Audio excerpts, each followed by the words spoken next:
Halo, selamat pagi teman-teman semua.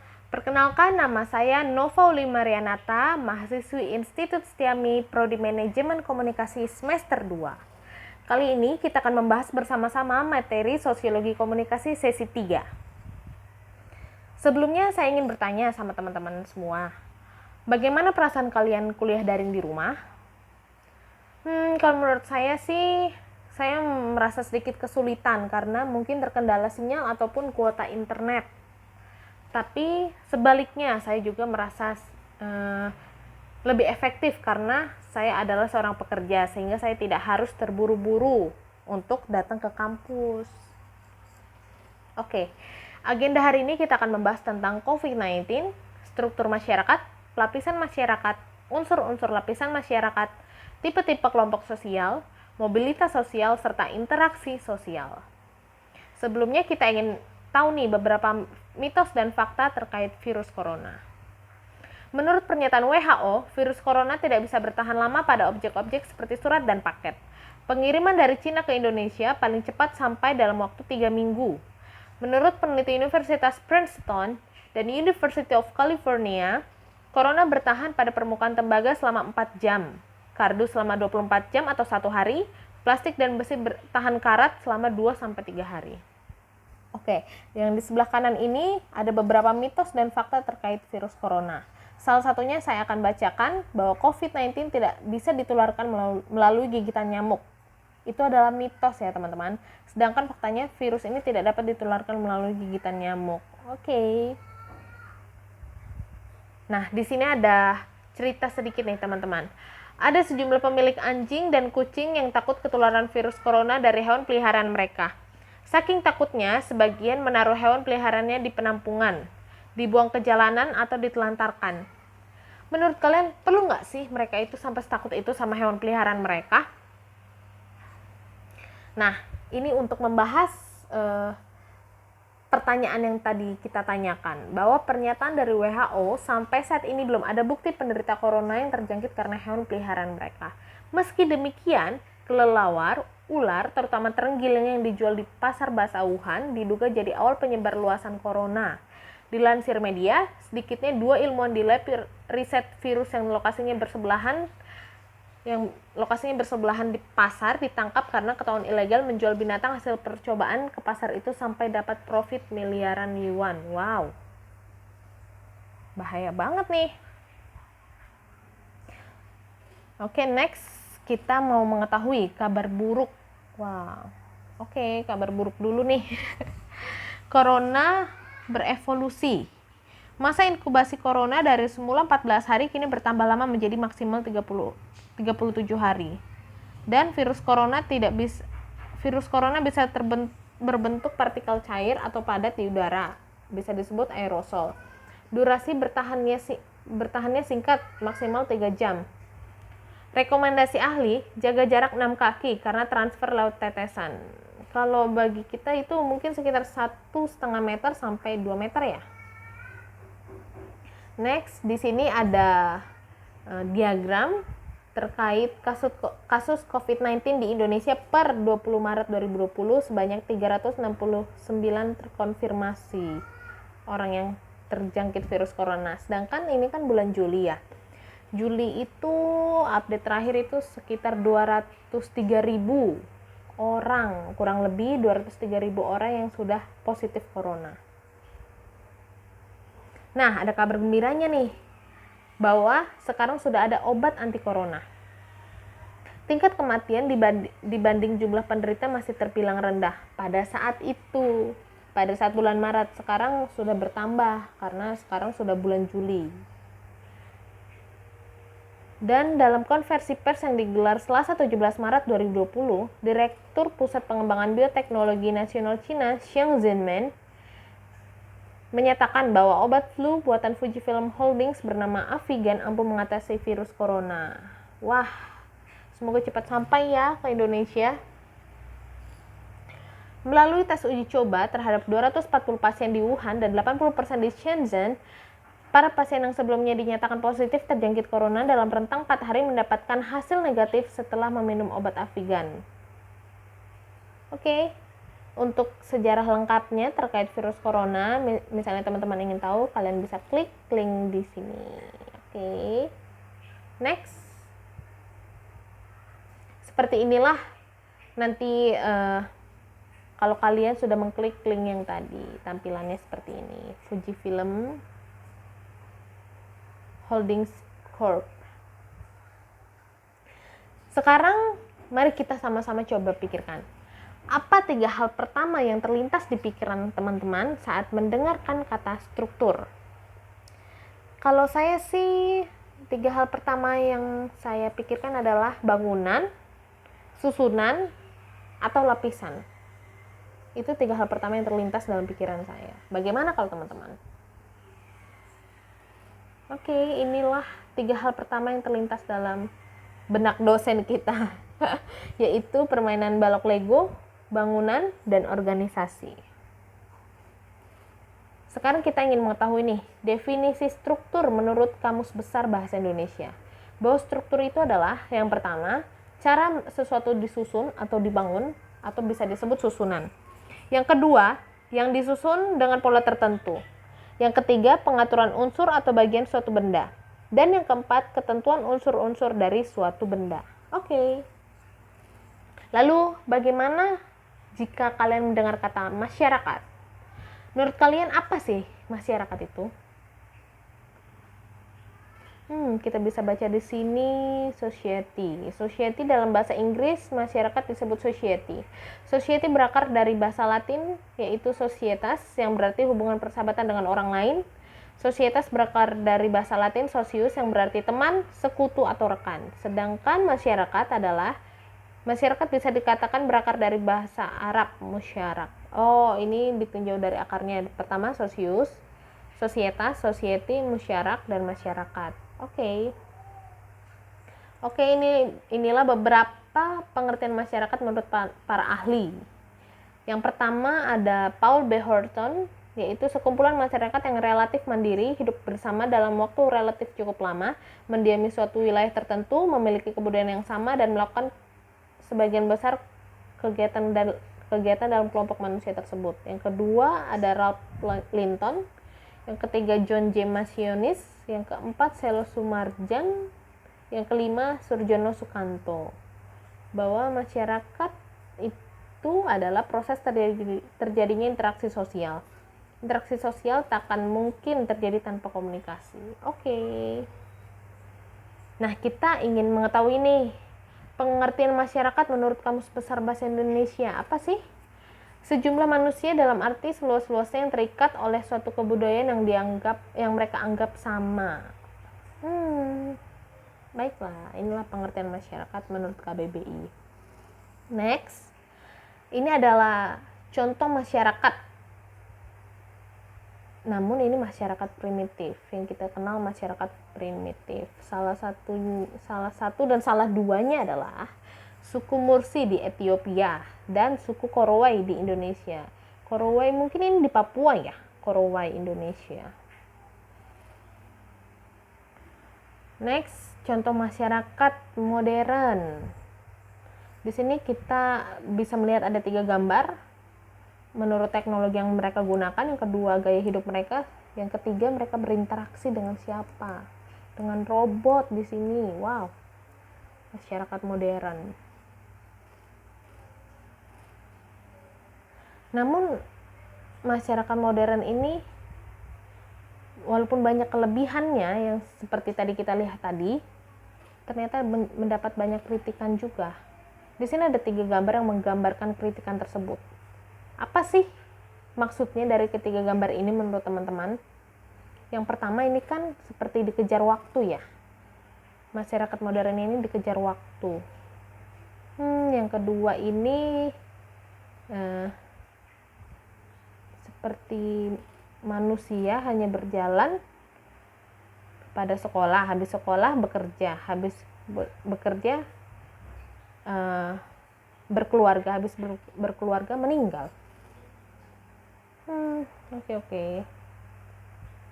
Yang ketiga ini tentang ibu-ibu yang memiliki banyak anak dan meminta-minta kepada ibu yang memiliki 1 anak. Yang kelihatannya lebih Mungkin lebih muda, lebih tinggi, lebih cantik. Menurut teman-teman apa sih dari ketiga gambar yang ini, yang diceritakan ini? Next, jika kita cermati apa perbedaan dari masyarakat primitif dan masyarakat modern yang tadi kita lihat ya. Oh, inilah beberapa perbedaan masyarakat primitif versus masyarakat modern. Yaitu, kalau primitif, teknologi, budaya, dan ekonomi sederhana serta kuno. Sedangkan modern, teknologi, budaya, dan ekonomi maju. Yang kedua, primitif adalah cenderung berkelompok, sedangkan modern adalah cenderung individual. Yang ketiga, primitif keahlian diwariskan turun-temurun, sedangkan modern keahlian terus berevolusi. Oke? Yang keempat, primitif itu fokus bertahan hidup, sedangkan modern fokus bersaing. Kita bisa lihat di zaman sekarang teman-teman, kita bisa lihat sendiri, bisa merasakan sendiri bahwa kita saling bersaing, saling fokus mendapatkan nomor satu, mendapatkan posisi yang terbaik, baik di pekerjaan, baik di kantor, baik di kampus, bahkan di lingkungan masyarakat. Yang kelima, primitif itu mata pencarian utama berburu dan bercocok tanam, sedangkan modern itu mata pencarian utama di sektor industri. Benar. Yang keenam, primitif itu lokal, sedangkan modern itu globalisasi. Yang ketujuh, primitif itu mistis, sedangkan modern logis. Benar sih. Terus yang kedelapan, primitif itu bergantung pada tradisi, sedangkan modern bergantung pada permintaan konsumen dan pasar. Yang kesembilan, primitif itu manual, sedangkan modern otomatisasi dan digitalisasi. Yang kesepuluh, primitif itu monoton, sedangkan modern itu dinamis, terus berubah. Oke. Yang kesebelas, primitif itu status tertinggi dipegang oleh kepala suku, kepala adat, pemuka ritual, dan dukun. Sedangkan modern status tertinggi dipegang oleh pemilik dana finansial, teknologi, dan kreativitas tertinggi. Yang terakhir, primitif itu peran laki-laki dan perempuan bersifat tetap. Contohnya, wanita beranak dan mengasuh keturunan, sedangkan pria mencari penghidupan dan memberikan perlindungan. Sedangkan di masyarakat modern, peran laki-laki dan perempuan dinamis. Contohnya, wanita bisa bekerja di luar rumah, mencari penghidupan, pria bisa membantu di rumah mengasuh anak. Jadi saling bekerja sama, tidak ada peran wanita ataupun peran laki-laki, semuanya bisa dilakukan di masyarakat modern saat ini. Berbeda sekali dengan masyarakat primitif. Struktur masyarakat. Jika masyarakat primitif dan masyarakat modern dihubungkan dengan struktur, masyarakat ditinjau dari segi institusi, status, peran, dan kelompok bisa digambarkan sebagai berikut. Kita bisa melihat dua gambar di sini, teman-teman. Di sebelah kiri kita ada kerangka struktur masyarakat, sedangkan di sebelah kanan kita ada struktur masyarakat feodal.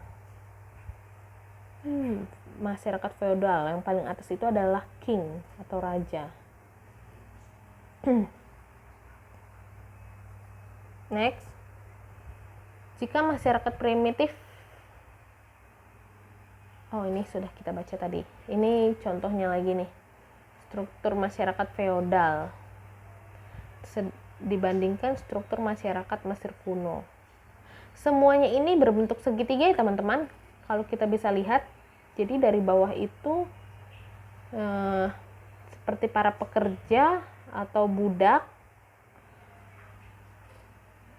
dan yang makin ke atas makin kaya secara finansial mungkin, atau kekuatan dia lebih kuat, sedangkan paling atas adalah pemimpin mereka atau raja. Oke. Di sini ada pengertian struktur masyarakat. Struktur masyarakat adalah pola hubungan yang mapan antar individu dalam suatu kelompok manusia tertentu. Pola hubungan ini mengatur perilaku anggota kelompok melalui penerapan norma, penerapan status, dan peran dalam lingkungan.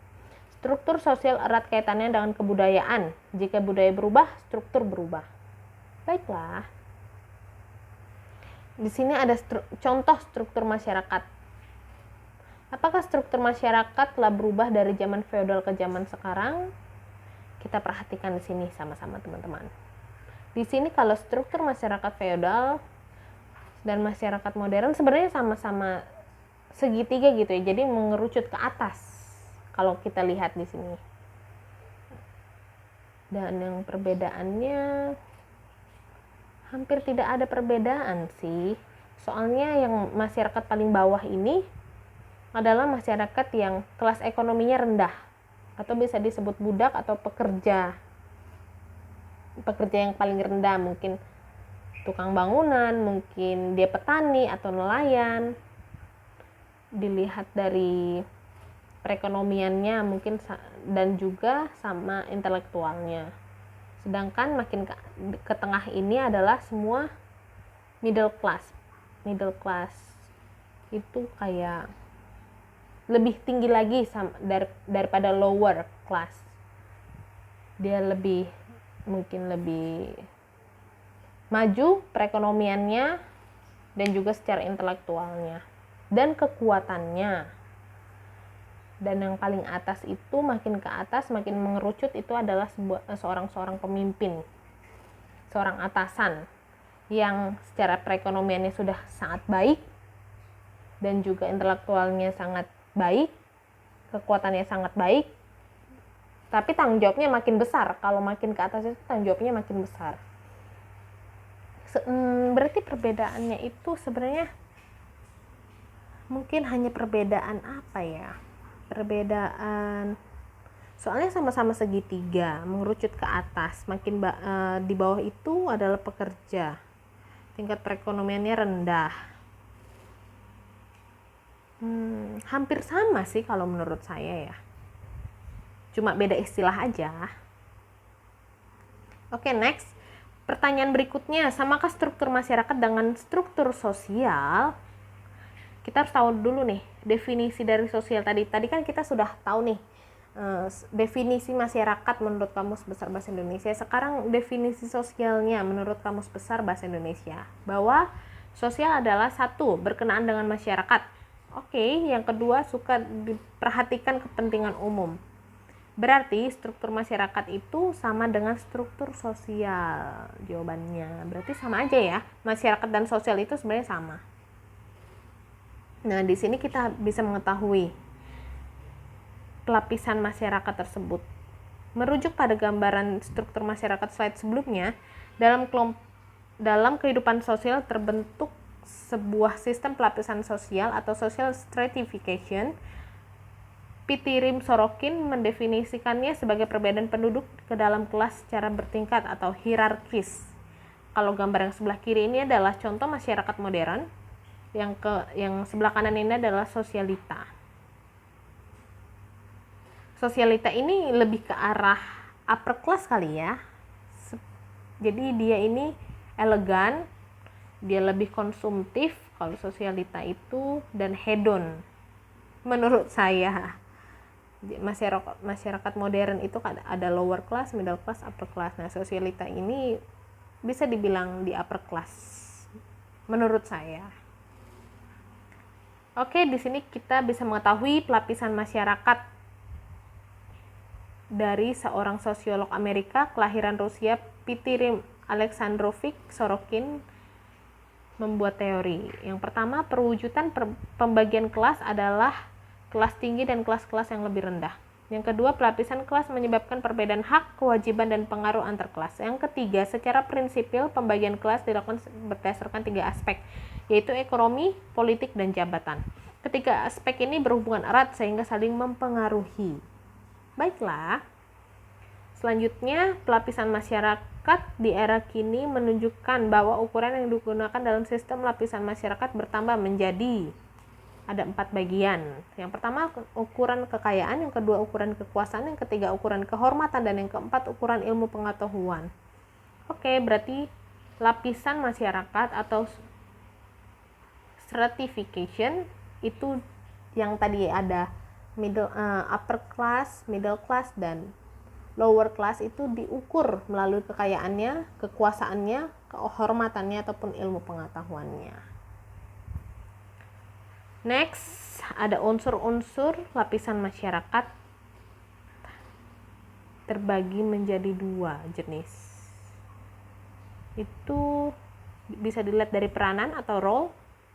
Peranan mencakup 3 hal, yaitu pertama peranan yang menentukan norma atau aturan sesuai status seseorang. Yang kedua, peranan berupa konsep tentang tugas seseorang dalam masyarakat sebagai organisasi. Dan yang ketiga, peranan dalam arti perilaku individu. Sedangkan unsur lapisan masyarakat berdasarkan kedudukan atau status, yaitu kedudukan menunjukkan tempat atau posisi seseorang dalam kelompok sosial yang menentukan hak dan kewajibannya.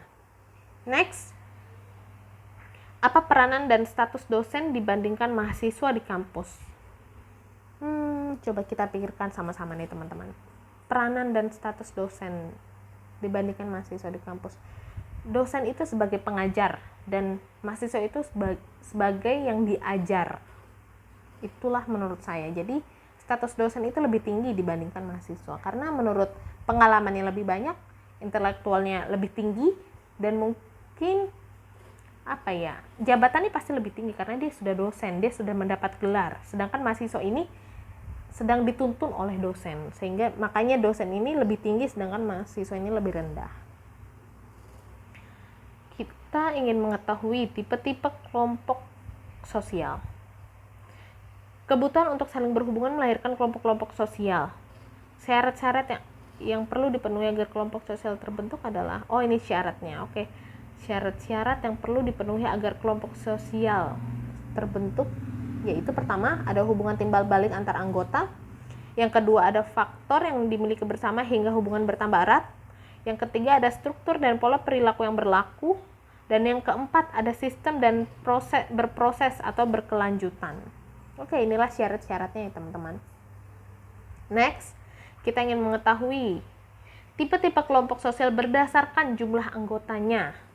Menurut George Simmel, sosiolog asal Jerman, kelompok sosial bisa dibagi berdasarkan jumlah anggota kelompoknya. Ini ditambah dengan seberapa dekat anggota saling mengenal satu sama lain. Contohnya, di sini ada 3 contoh, yaitu satu keluarga. Jadi ruang lingkupnya hanya di dalam satu keluarga itu, di dalam satu kakak atau kartu keluarga.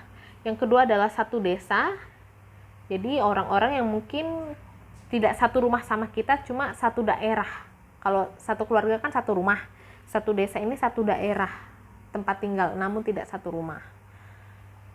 Dan yang ketiga ini adalah satu negara. Wah, kalau satu negara ini lebih luas, paling luas lah ya teman-teman. Nggak paling luas sih, masih ada satu dunia. Satu negara ini tidak semua orang kita kenal, pasti tidak semuanya kita kenal. Tapi kita tahu dia orang satu negara kita, orang satu Indonesia kita. Oke, kalau satu keluarga ini pasti saling mengenal dan ruang lingkupnya lebih kecil, jumlahnya lebih kecil dibanding satu desa, dan satu desa ini lebih kecil dibanding satu negara.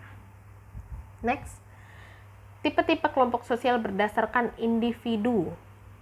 Tadi kan yang orangnya lebih dari satu ya. Kalau yang sekarang ini berdasarkan individu. Jadi paling hanya 2 orang. Sama-sama lebih dari satu, cuma ini lebih sedikit aja. Jadi berdasarkan individu ke individu. Individu dalam masyarakat bisa didefinisikan antara lain berdasarkan usia, gender, pekerjaan, jabatan, dan hubungan kekerabatan. Di sini ada 3 contohnya. Berdasarkan gender, yaitu jenis kelamin laki-laki dan perempuan. Of course, pasti. Dan yang jabatan berarti tugas atau wewenang dalam organisasi. Misalnya sebagai bos, jabatan. Bos dan karyawan ya teman-teman. Dan yang ketiga ini berdasarkan usia. Tipe kelompok sosial berdasarkan usia. Usia bisa dibagi menjadi anak-anak, remaja, dewasa, dan lansia. Oke. Next, tipe-tipe kelompok sosial berdasarkan in-group dan out-group. In-group berarti seorang individu menjadi bagian dari sebuah kelompok, ada perasaan simpati dan kedekatan sosial dengan anggota lain. Sedangkan out-group berarti kelompok di luar keanggotaan individu, ditandai antipati atau perasaan tak suka, sering memakai istilah kita dan mereka. Di sini ada contoh, pendukung Persija atau Jackmania versus pendukung Persib Bobotoh. Oke. Ini adalah contoh tipe kelompok sosial berdasarkan in-group dan out-group. Misalnya, dari contoh di sini saya adalah orang Jakarta, berarti saya mendukung Persija. Saya ada perasaan kesatuan, simpati, saling mendukung dengan sesama pendukung Persija. Sedangkan yang outgroup saya ini adalah pendukung Persib, yaitu pendukung Persib yang pasti tidak mendukung Persija. Begitu maksudnya teman-teman.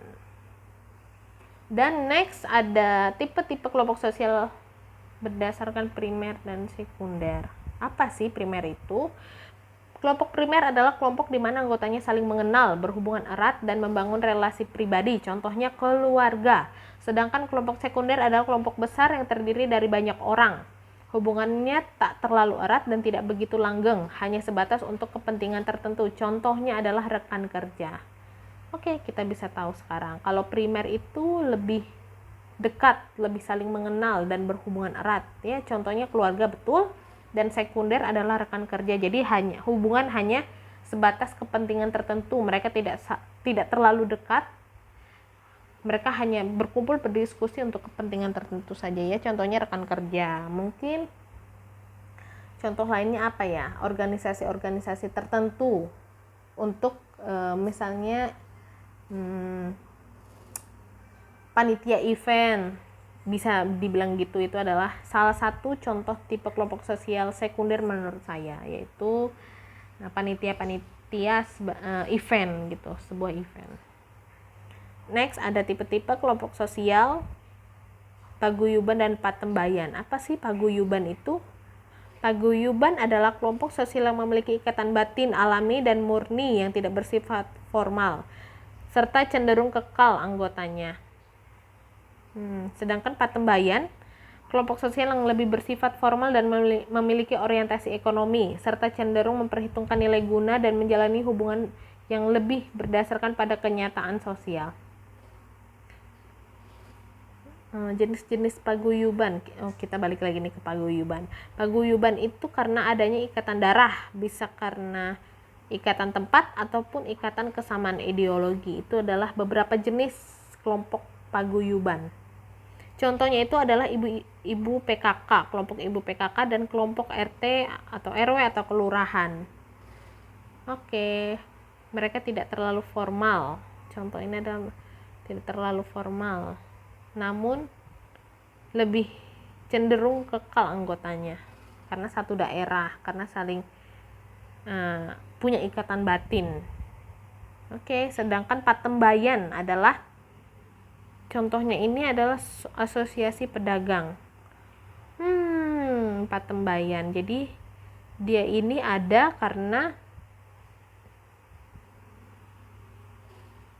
mungkin kelompok yang pekerjaannya sama, atau mungkin contoh lainnya apa ya teman-teman?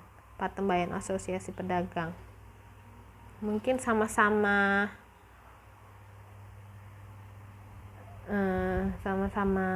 anggota tim Pancasila. Mungkin tim Pancasila, saya soalnya pernah lihat nih ada sebuah tim namanya tim Pancasila. Jadi mereka tuh yang mungkin yang menyebarkan ilmu-ilmu tentang Pancasila, menerapkan ilmu Pancasila dan menyebarluaskannya ke masyarakat. Nah itu mungkin ya contoh dari tipe kelompok sosial patembayan, salah satunya. Kalau teman-teman ada masukan lain bisa komen di bawah.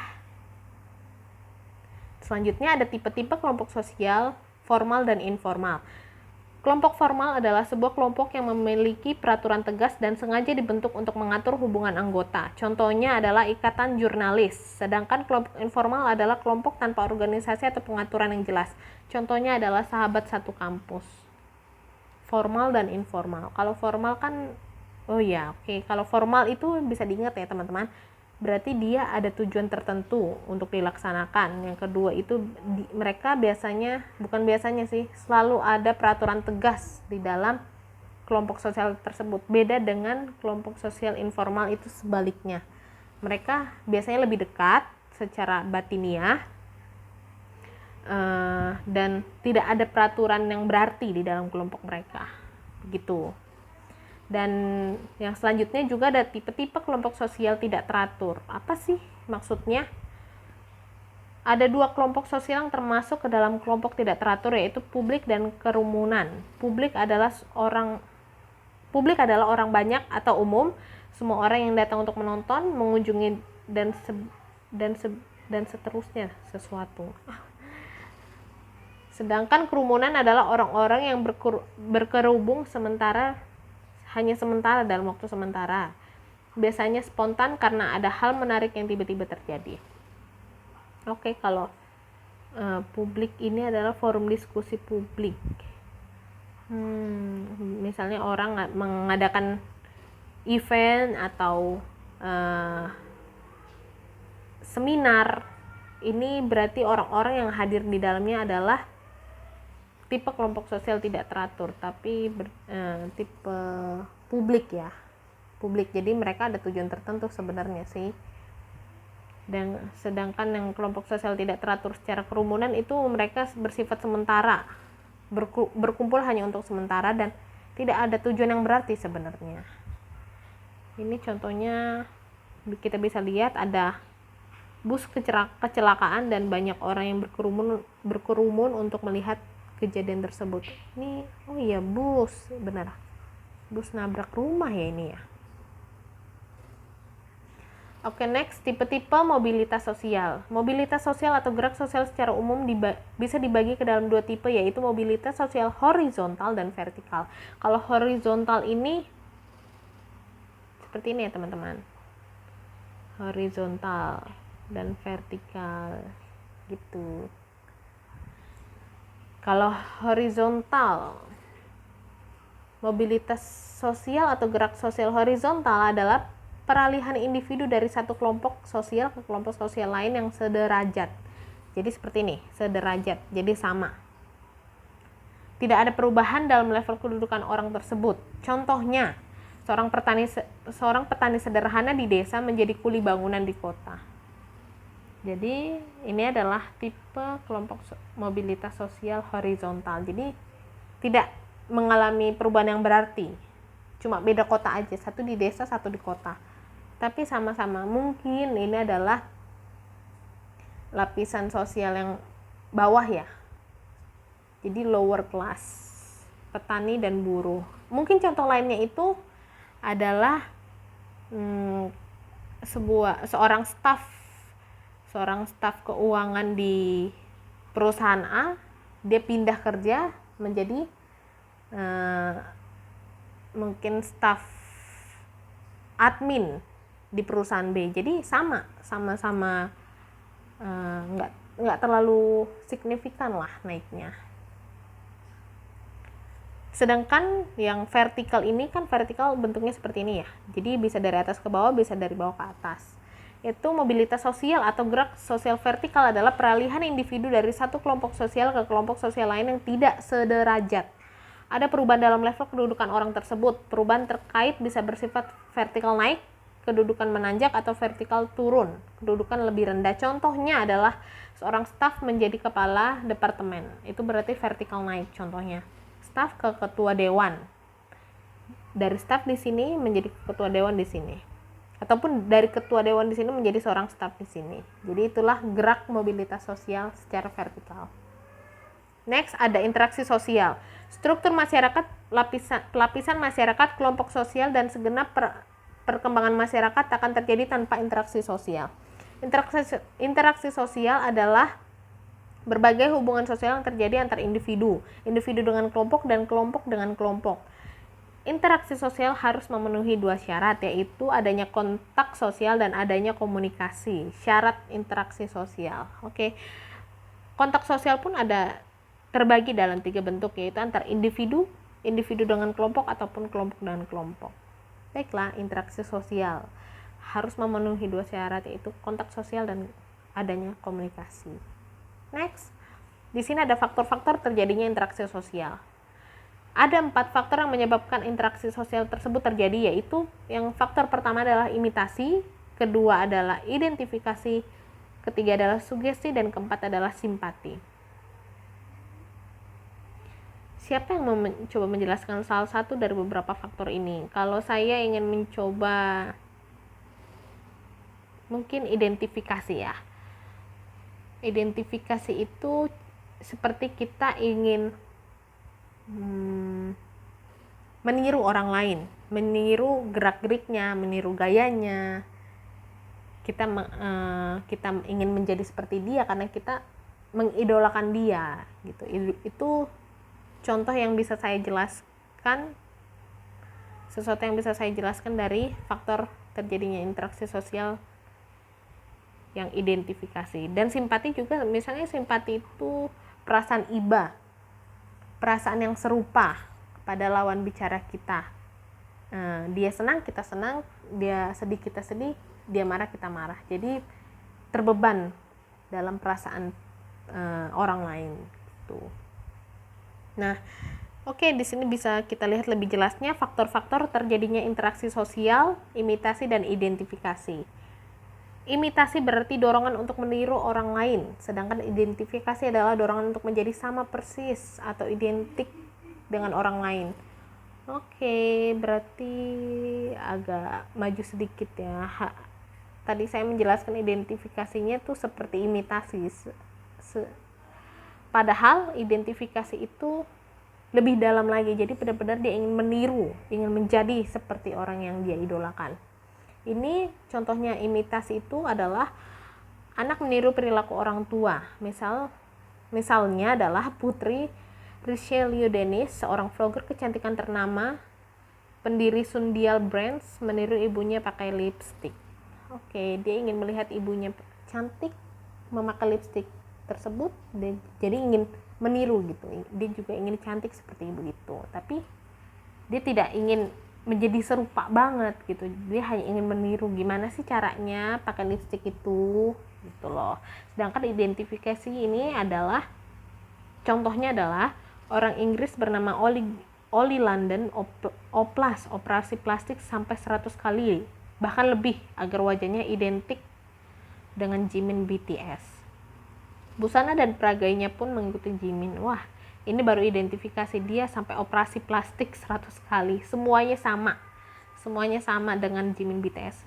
Berarti dia sangat mengidolakan Jimin BTS ini. Menurut dia adalah Jimin BTS ini adalah ketampanan yang hakiki, ketampanan yang sempurna menurut dia, sehingga dia ingin sekali tampan seperti Jimin BTS, mirip, serupa, kembar tuh. Next ada faktor terjadinya interaksi sosial, imitasi dan identifikasi. Imitasi dan identifikasi. Oke. Di sini ada terbagi menjadi dua, sugesti dan simpati. Sugesti ialah pengaruh psikis dari diri sendiri, disebut otosugesti, dan juga kepada orang lain, heterosugesti. Sedangkan simpati ialah perasaan senang pada orang lain bukan karena alasan logis tapi perasaan. Contohnya kalau sugesti di sini adalah waktu BTS jadi duta Puma, fans BTS belanja produk Puma sampai ludes. Kini BTS pindah ke Fila, fans mendapat sugesti Fila lebih baik daripada Puma. Sebenarnya para fans BTS ini membeli suatu produk apapun yang BTS ini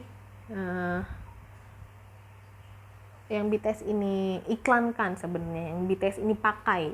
Jadi karena fansnya BTS ini sudah percaya sekali sama personilnya atau idolanya mereka, jadi apapun yang mereka pakai, apapun yang BTS pakai itu menurut mereka adalah yang terbaik, produk yang terbaik, yang paling bagus, karena idola mereka pun memakainya. Jadi nggak ada alasan mereka untuk tidak percaya gitu. Itu adalah sugesti. Sedangkan simpati ini contohnya adalah pada tahun 2011 Bribtu Norman Kamaru, pasti kalian udah pernah tahu semua kan, viral dan meraih simpati dari seluruh Indonesia karena joget sambil lip sync. Caya. Oke. Ini kalau simpati ini saya bisa identifikasi lebih bersifat sementara. Soalnya Bribtu Norman Kamaru ini cuma sementara doang, tapi pada saat itu benar-benar viral, melejit tinggi dengan waktu yang cepat dan juga meredup begitu cepat gitu. Jadi hanya perasaan suka sementara, karena mereka tidak logis di sini. Simpati hanya perasaan sementara aja. Jadi pas lagi suka-sukanya, lagi viral-viralnya, penasarannya, Mereka makanya ngeliat Bribtu Norman Kamaru ini ya pas lagi joget sambil lip sync. Tapi nggak lama kemudian ya udah pergi gitu aja gitu. Bribtu update terakhir sih Bribtu ini jadi keluar dari kepolisiannya karena dia merasa sangat sudah viral gitu, dan sekarang menjadi buka usaha rumah makan bubur gitu teman-teman. Next ada bentuk-bentuk interaksi sosial. Interaksi sosial dibagi menjadi dua bentuk, yaitu asosiatif dan disosiatif. Asosiatif adalah interaksi sosial positif yang mengarah pada persatuan. Contohnya adalah kerjasama, sedangkan disosiatif adalah sebaliknya. Interaksi sosial negatif yang mengarah pada perpecahan. Contohnya adalah persaingan. Pasti di sini teman-teman pada ngerti semua. Asosiatif pokoknya interaksi sosial yang saling mendukung, saling bekerja sama, saling bersatu hati. Dan sedangkan disosiatif adalah kebalikannya, mereka saling berseteru, mereka saling menolak dan cenderung ke interaksi sosial yang negatif begitu. Kalau asosiatif itu adalah bisa dibilang duet, kalau disosiatif itu adalah duel. Next ada bentuk interaksi sosial positif asosiatif. Kerjasama bisa dibagi lagi menjadi 5 jenis, yaitu kerukunan, tawar-menawar, koalisi, kooptasi, dan perusahaan patungan, joint venture. Kerukunan berarti bersedia gotong royong dan tolong menolong. Bergaining berarti penawaran atau perjanjian pertukaran barang atau jasa. Koalisi berarti persekutuan, gabungan atau aliansi beberapa unsur di mana masing-masing pihak yang terlibat mempunyai kepentingan sendiri. Ini ada 3 contohnya dari kerukunan, bergaining, dan koalisi, yaitu kalau kerukunan sebanyak 5.330 warga ikut kerja bakti massal pembersihan pantai utara Surabaya. Mereka saling bekerja sama, melakukan pekerjaan yang sama dan mendapatkan tujuan yang sama. Sedangkan bergaining adalah tawar-menawar harga sayur di pasar tradisional antar pembeli dan pedagang. Jadi yang satu menawarkan barangnya atau jasanya, yang satu ingin menerima barang atau jasa yang ditawarkan. Nah, di situ ada proses tawar-menawar gitu. Oh, harganya sekian deh, 5.000 deh. Baru saya beli. Oke, deal. Itu namanya bergaining. Sedangkan koalisi adalah Prabowo dan Jokowi didukung koalisi partai dan pada Pilpres 2019 sampai 2023 yang lalu. Oke. Next ada faktor-faktor terjadinya interaksi sosial. Ini ada faktor yang keempat, yaitu kooptasi dan perusahaan patungan. Tadi kan ada 5 ya. Ini yang keempat dan kelimanya. Kooptasi adalah proses penerimaan unsur-unsur baru dalam kepentingan atau politik suatu organisasi. Arti lainnya adalah kerjasama pihak kuat dan lemah untuk menjaga stabilitas. Sedangkan joint venture atau perusahaan patungan adalah kerjasama antar perusahaan dalam proyek tertentu dengan bagi hasil sesuai kesepakatan.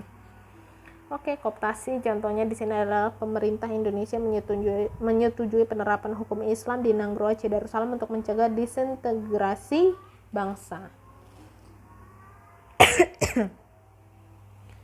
Sedangkan perusahaan patungan adalah contohnya Pertamina membujuk joint venture, perusahaan patungan nih, mengajak kerjasama nih dengan Rosneft PSCG untuk proses pembuatan desain kilang minyak dan petrokimia di Tuban, Jawa Timur. Perusahaan patungan, jadi dia mengajak kerjasama untuk membangun sebuah perusahaan tertentu dengan adanya bagi hasil yang sudah disepakati oleh kedua belah pihak. Sedangkan yang tadi kooptasi yang keempat ini adalah proses penerimaan unsur-unsur baru. Ya, unsur-unsur baru dalam kepemimpinan atau politik suatu organisasi. Oke, kalau ada contoh lain yang mungkin teman-teman tahu dari kooptasi ini atau joint venture ini, kalian bisa komen di bawah. Dan next yang terakhir adalah bentuk interaksi sosial negatif atau tadi kita sebut disosiatif, duel, persaingan. Persaingan bisa bersifat pribadi, rivalry, dan bisa bersifat kelompok, dibagi menjadi 2 jenis nih. Persaingan ini dilakukan untuk meraih kedudukan atau menjadi yang terdepan dalam organisasi atau bidang tertentu. Contohnya adalah yang pertama persaingan pribadi. Di sini contohnya adalah Ana dan Indah bersaing di kantor menjadi sekretaris terbaik di perusahaan mereka. Sedangkan persaingan kelompok adalah ada perusahaan Shopee dan perusahaan Tokopedia yang bersaing menjadi aplikasi toko online nomor satu terbaik di Indonesia. Oke, kalau persaingan pribadi ya berarti antar pribadi, antar orang dan orang. Sedangkan persaingan kelompok antar beberapa orang dengan beberapa orang juga. Jadi organisasi. Begitu teman-teman. Oke, inilah materi yang sudah kita pelajari bersama-sama sampai saat ini. Terima kasih untuk teman-teman dan dosen saya, Ibu Nadia Abidin, yang sudah mendengarkan penjelasan saya sampai akhir. Mohon maaf bila ada kata-kata yang salah, bila ada kata-kata yang belibet karena saya masih belajar untuk bagaimana menjelaskan sesuatu dengan kata-kata yang baik. Mohon diterima dan semoga teman-teman semua, bahkan dosen saya, mengerti apa yang saya ucapkan, apa yang saya jelaskan di sini. Dan terima kasih untuk Ibu Nadia Abidin atas kesempatan yang sudah diberikan agar saya belajar berbicara sebagai seorang public relation. Thank you. Sampai sini aja penjelasannya. Selamat beraktivitas, keep healthy, dan selalu pakai masker kemanapun kalian pergi. Bye-bye.